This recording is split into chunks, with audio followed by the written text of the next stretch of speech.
So my dear friends, welcome back. So in this video, in this lecture, we are going to study about grasslands. We have already discussed the 6 types of vegetation or forests that we have. Now let's look at the grasslands.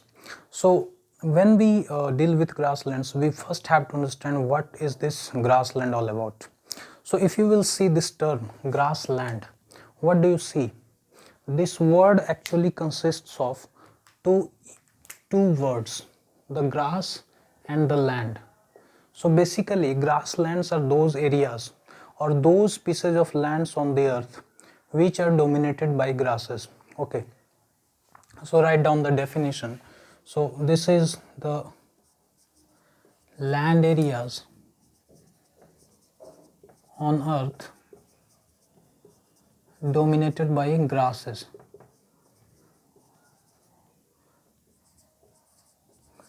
So just to not confuse, that is why I have write it dominated by. What does it mean when you say domination? Domination means that a particular species or a particular thing is in majority. That doesn't mean that it is an absolute number and nothing else is there. So in similar way, when I see grassland, when I say grassland, it does not mean that you do not find any type of trees there. You will find only and only grasses there. That is not the case here. What basically I mean to say is that you will find some trees, as I have already discussed yesterday also, you will find some trees, but these are smaller trees and they will be scattered here and there. So you will not find plenty of trees there. So basically these areas are dominated by grasses and you will find very least amount of trees. Okay, so this is the basic idea behind grasslands. Now the grasslands, when I say grasslands in the word, can be categorized into two parts. The first type of grasslands you will see in tropical areas. When I say tropical areas, you mean the area which is in between Tropic of Cancer and Tropic of Capricorn, predominantly in the equatorial region and the areas above equator and below equator. So these are tropical grasslands. Now let's study this tropical grassland. So when I say tropical grassland, I mean the grasslands which are found in this area. Okay, in this area you will find the area between this, the area which is close to equator. Okay, the area which is close to equator, you will find this type of grasslands. What type of rainfall you will find? So the amount of rainfall here will be like moderate to low. Obviously moderate to low amount of rainfall will be occurring here, that is why grassland, and it is found on the either side of equator to the tropics. So either if you move upward or either you move downward to the equator, you will find such type of grasslands. Okay, now these are very important names, you should remember these all names.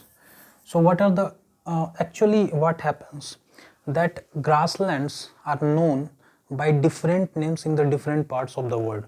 For example, if you will go to the African continent, you will find a different name. For example, savanna grassland is the name that is given. If you will travel in Brazil, you will find the same tropical grassland but with a different name. For example, you call it Campos in Brazil. So you have same grasslands but known by different names. So in East Africa, this is called savanna. So this grassland is basically tropical grassland, but the name is savanna. So this is savanna grassland. This is in Brazil and the name of this tropical grassland is Campos, right? Then you have Llanos in Brazil, Venezuela. So this area is Llanos. So these are basically three names, three different names given to a common grassland, a common type of grassland, that is tropical grassland. Now these tropical grasslands, particularly the savanna area, since these are grasslands, so there is plenty of grasses there. And you know, herbivorous animals, what do they eat? So herbivorous animals generally eat grasses. I mean, generally means they are grass eaters. That is why herbivorous. Now, or they also, of course, it's in leaves of the plants and trees. That is another case. So, in an area where there is abundance of grass, the herbivorous animals will also be in abundance.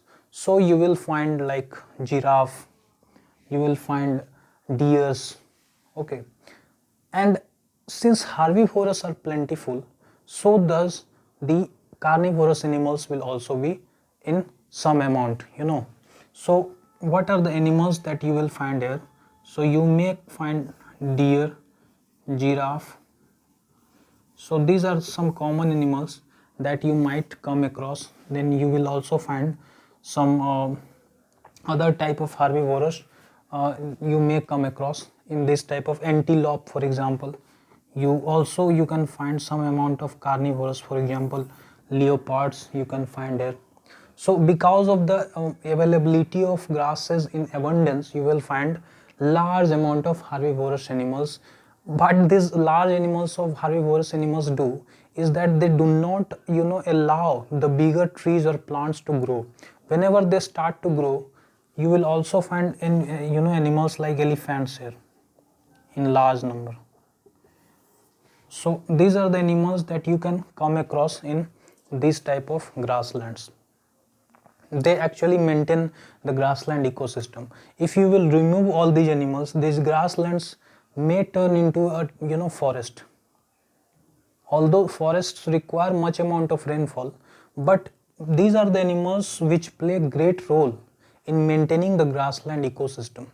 Because if you suppose there are no herbivorous animals, these grasses themselves will you know, grow up to a very much amount of height, and you will the plants and the trees that are very scanty and they are spread here and there, they may, you know, get spread very fast. So these are the animals that play very important role in the maintenance of such grasslands. Now come the second type of grassland, that is temperate grassland. So these are the grasslands which are found in higher altitudes, higher latitudes, means you will find it across tropic of this area, and also beyond this area. This is the equator, this is tropic of Cancer, and this is tropic of Capricorn. So beyond this area you will find this type of grasslands. So mid latitudinal zones you will find, okay, and short and nutritious grasses, short grasses you will find here. This is the peculiarity here, short grasses you will find, unlike this tropical grasslands where the height of the grasses may be up to some extent. So wild buffaloes you will find here, the animals, the bisons, the antelopes, these are the animals that you will find here. Then again, the grasslands actually are spread across different different regions of the world, but the same grasses like tropical grasslands are known by different names in the world. For example, you will see that prairies is the name given to the temperate grassland in Northern America. Now this is prairies, this is prairies. Now this prairies is very much important for you, because these prairies are called the granaries of the world. These prairies are known as the granaries of the world for the reason that these are the areas where a large amount of wheat production takes place. So this area is known for very large amount of wheat production. This area is spread across USA and Canada. So what has these people done is that they have cleared these grasslands and they have started growing wheats there, and the productivity of the wheat there is very large, very high amount of wheat production takes place in these prairies. That is why they are called granaries of the world. Okay, so just remember this term. So one is the prairies, that is a temperate grassland. Then you have veld. This is the veld. which is found in South Africa. You know South Africa is a country which also play cricket very well. Then you have a steppe, Central Asia. This is Mongolian steppe, this is Eurasian steppe. Okay, so this is Mongolian steppe and this is Eurasian steppe. So they are also called a steppe. The the grassland is the same, that is temperate grassland, but they are known by different names. Then you have also Don in Australia. So this is Don in Australia. So this is a type of temperate grassland which is known by the name Don in Australia. Okay, Down. So these are the basic names of the grasslands that you have to remember. Just remember these names. These names are very important because often questions are asked in many competitive examinations about the different names that we assign to the different type of grasslands. For example, the same tropical grasslands, what you see, the same tropical grasslands are known as savanna in East Africa, in Campos in Brazil, and in Llanos in Venezuela. The same temperate grassland is known by steppe in Central Asia, is known by prairies in North America, and also down in Australia. So these are the different names given to the same thing. Okay, so this is the basic discussion about the grasslands. One topic is we have also another topic, that is tundra vegetation. Now this tundra vegetation is a type of vegetation that you will find in the northern extremes of the climate, where the climate is very cold. For example, in Arctic region, this area you will find this type of tundra vegetation. Basically these are the type of vegetations which grow in extremes of climate, very cold area. Although you will not find such type of vegetations in Antarctica because of unavailability of land there, because of course the land is permanently frozen there. So this is the basic discussion about grasslands. This is a very important topic when it comes to the geography part. Okay, so have a understanding, having a standing of this concept is very important for you, because in the higher standards also you will come across this topic grasslands. But just remember what this grassland is actually, and what are the types of grasslands that you will come across, and what are the low amount of rainfall is required. These are basically the temperature conditions that is required for grasslands, and you have the animals that maintain this grassland ecosystem. Okay, now this, since prairies, they are the granaries of the world, so of course the grasslands are of very much significant for our earth, because not only they are a type of, they provide shelter to a large number of herbivorous animals, but they are also, some parts of the grasslands are also major fruit producing regions of the world. And we have also talked about this prairies. So this is the significance that is attached to the grasslands in the world. So in this topic we will conclude here. This is the end of this chapter as well, the chapter number 6, natural vegetation and wildlife.